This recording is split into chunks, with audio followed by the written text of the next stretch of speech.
چھٹے امام امام جعفر صادق علیہ الصلوۃ والسلام.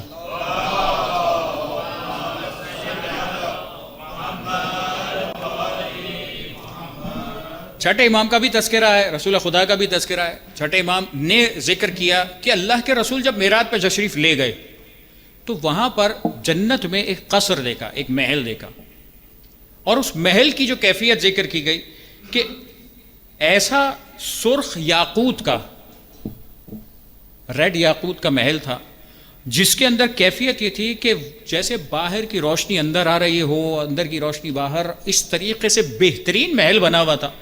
جب یہ محل رسول خدا نے دیکھا اور اس کے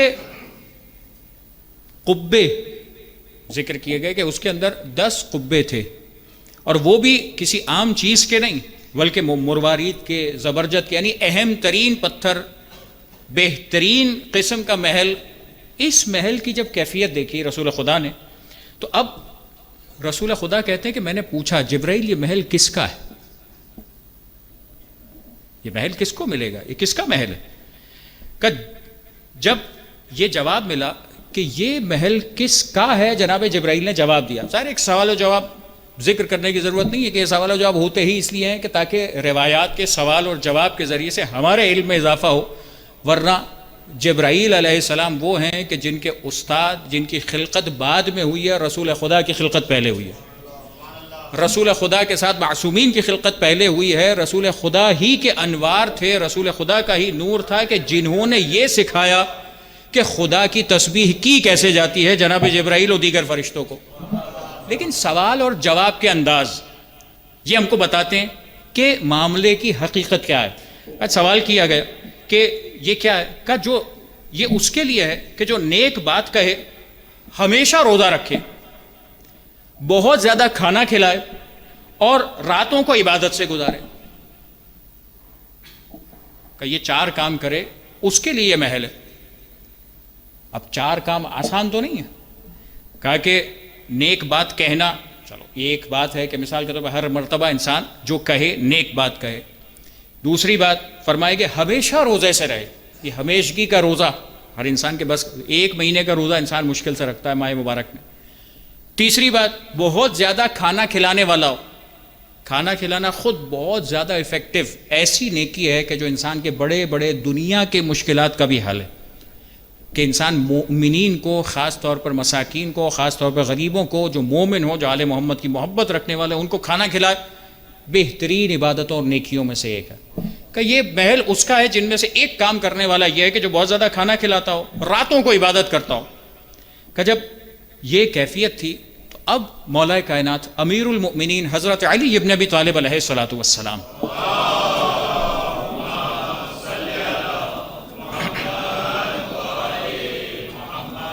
مولا کائنات ظاہر ہے کہ اس حدیث کو سن رہے ہیں.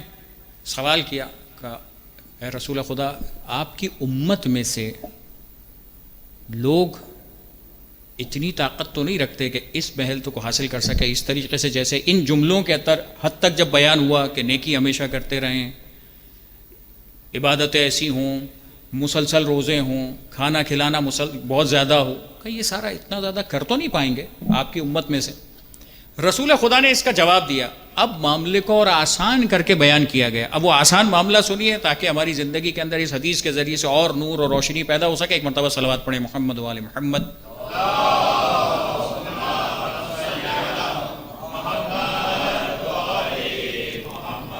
کہ جو نیک بات کا میں نے ذکر کیا کہ نیک بات کہے، یہ نیک بات کہنے کا مطلب یہ ہے سبحان اللہ والحمد للہ ولا الہ الا اللہ واللہ اکبر، جو ہم تسبیحات 4 پڑھتے ہیں تیسری اور چوتھی رکعت میں.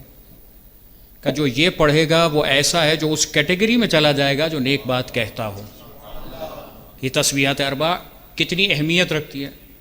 تسبیحات 4 کا جو ہمیشہ روزوں کی بات کی گئی کہ ہمیشہ روزہ رکھتا ہو، تو ہمیشہ روزے کا مطلب کیا؟ کہ ہمیشہ روزے کا مطلب یہ ہے کہ جو ماہ مبارک میں، جو شہر و رمضان میں، یعنی جب واجب ہے پروردگار کی طرف سے روزہ رکھنا، اگر اس مہینے میں روزہ رکھ لے تو وہ ایسا ہی کہلائے گا جیسے ہمیشہ روزہ رکھتا ہو.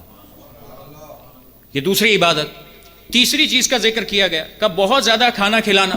بہت زیادہ کھانا کھلانے کا مطلب یہ ہے کہ ہر انسان کی ذمہ داری تو ہے کہ اپنے گھر والوں کو ظاہر رزق کمائے، کام کرے، حلال روزی کمائے اور اس کے ذریعے سے اپنے گھر والوں کو کھلائے۔